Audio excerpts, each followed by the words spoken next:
Presiden Donald Trump pertama kali mengumumkan rencana penerapan tarif imbal balik yang lebih tinggi pada tanggal 2 April 2025 dan ditangguhkan selama 90 hari supaya memberi ruang untuk negosiasi. Nah, selama periode itu, tarif universal berlaku sebesar 10%. Namun, masa penangguhan tersebut baru saja berakhir di tanggal 9 Juli 2025. Nah, bagaimana nih hasil negosiasi dan dampaknya ke Indonesia? Dana investor asing masih mencatatkan jual bersih di pasar saham dan SRBI.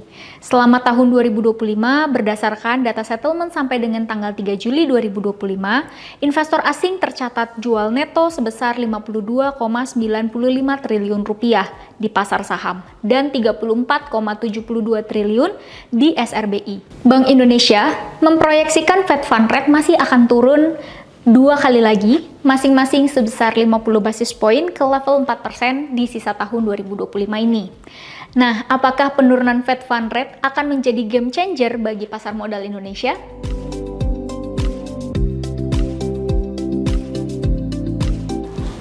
Pak Rudi, Presiden Donald Trump pertama kali mengumumkan rencana penerapan tarif yang lebih tinggi itu kan tanggal 2 April ya Pak. Kemudian ditangguhkan selama 90 hari untuk negosiasi dan kemarin tanggal 9 Juli sudah selesai Pak masa penangguhannya. Dan Indonesia dapat tarif impor tuh sekitar 32%, nggak berubah Pak dari tarif yang lama.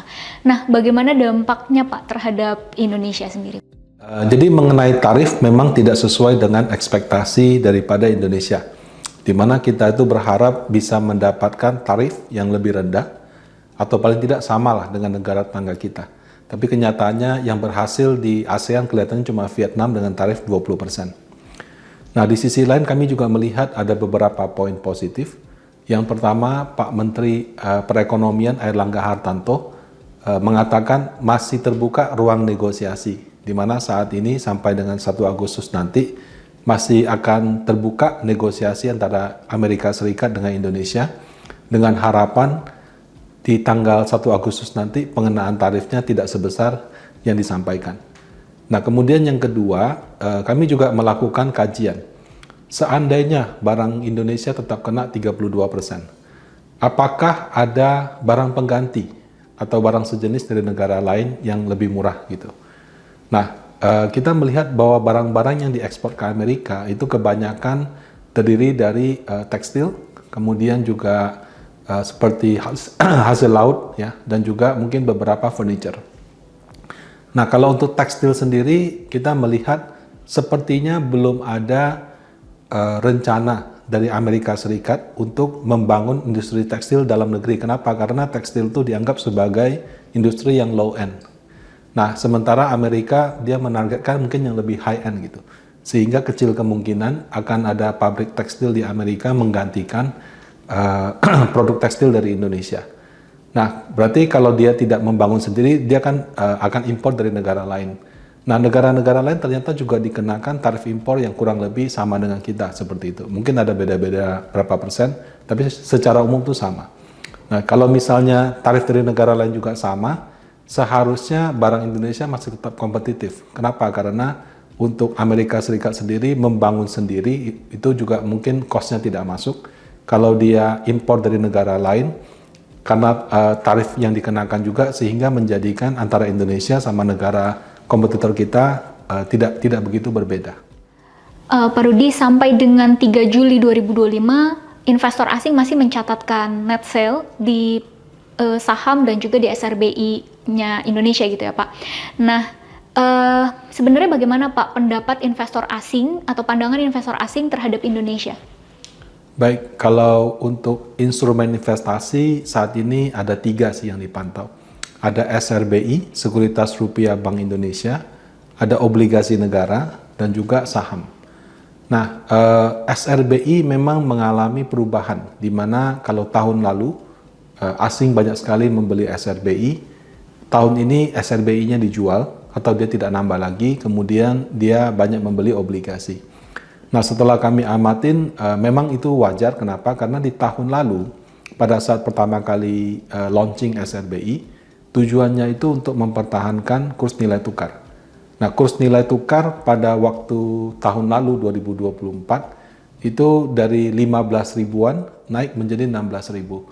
Nah, dalam upaya untuk menahan pelemahannya supaya tidak lebih lanjut, waktu itu SRBI ditawarkan dengan suku bunga, bukan dengan suku bunga.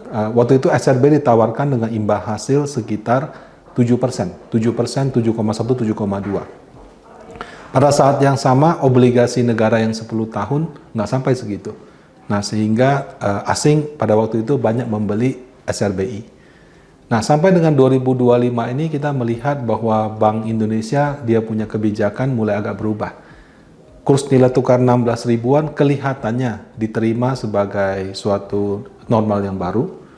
Pada saat yang sama, dolar AS juga terus melemah, walaupun kita Indonesia mungkin belum menguat terhadap dolar, tapi dolar terhadap euro, terhadap yen Jepang, terhadap pound sterling itu melemah signifikan. Nah, sehingga SRBI yang tadinya dengan imbal hasil 7,1, 7,2 di atas 7%, sekarang cuma sekitar 6%. Nah, karena dia punya imbal hasil sekitar 6%, maka SRBI yang sudah habis kebanyakan tidak diperpanjang. Yang dilakukan adalah dana tersebut dibelikan obligasi Indonesia. Sehingga untuk SRBI kalau kita lihat terjadi net sell, sementara kalau untuk obligasi dari tahun lalu sampai sekarang masih sama, asing masih net buy. Nah, kalau untuk saham sendiri memang belum begitu ada sentimen positif. Jadi kalau di kuartal pertama mungkin ada perubahan view di mana anggaran APBN pemerintah yang fokus pada pembangunan infrastruktur menjadi agak berubah. Nah, itu mungkin membuat asing melakukan penyesuaian terhadap bobot Indonesia.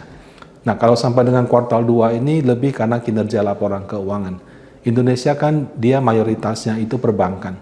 Nah, kinerja laporan perbankan di tahun ini sampai dengan semester 1 mungkin cuma BCA yang bagus. Kalau BRI, Bank Mandiri sama Bank BNI kurang bagus. Nah, itu menyebabkan belum ada story daripada perkembangan earnings. Di sisi lain, Indonesia juga dipersepsikan sebagai negara komoditas. Nah, harga komoditas tahun ini juga lebih rendah daripada tahun lalu. Nah, karena story yang kurang tersebut, itu menyebabkan dana asing terus-menerus menjual saham Indonesia walaupun secara valuasi sudah murah. Nah, Pak, sehubungan dengan adanya rebalancing MSCI, Pak, di bulan Agustus nanti, apakah ada perkembangan yang menarik nih, Pak? Ya, jadi di bulan Agustus ini MSCI menyatakan mereka melakukan revisi atau perubahan terhadap kriteria saham-saham yang masuk atau yang keluar daripada MSCI. Nah, yang berubah itu ada dua, Taiwan sama Indonesia. Kalau untuk Indonesia spesifik, mereka katakan dulu mereka tambahkan kriteria saham tidak boleh kena suspense selama 12 bulan terakhir. Nah, karena ada ketentuan seperti itu, kadang-kadang ada saham-saham yang auto reject atas berhari-hari atau auto reject bawah berhari-hari, berusaha melakukan suspensi gitu. Nah, itu menyebabkan beberapa saham milik grupnya Pak Prayogo itu tidak bisa masuk karena ada kriteria 12 bulan tidak boleh ada suspensi. Nah, untuk pasal ini cuma diberlakukan untuk Indonesia. Kemudian orang merasa tidak fair, kok di negara lain nggak seperti itu. Setelah mungkin diskusi dan perkembangan, pasal suspensi itu dicabut. Nah, karena pencabutan pasal suspensi itu, orang-orang mulai berspekulasi gitu. Oh, kalau seandainya sahamnya grup Pak Prayogo masuk, kelihatannya sahamnya bisa naik. Maka menyebabkan beberapa saham seperti Cuan, PTRO, BRPT itu mengalami kenaikan signifikan karena adanya harapan bahwa saham tersebut yang tadinya nggak bisa masuk ke MSCI, bisa masuk dalam MSCI. Dalam konteks masuk atau tidaknya ke MSCI itu karena reksadana dunia yang menggunakan acuan MSCI itu besar sekali dana kelolaannya. Mereka menambah 1% saja di dalam bobot suatu negara atau suatu saham itu sudah setara dengan inflow mungkin bisa billion of US dollar gitu. Nah, jadi itu menjadi suatu hal yang menentukan.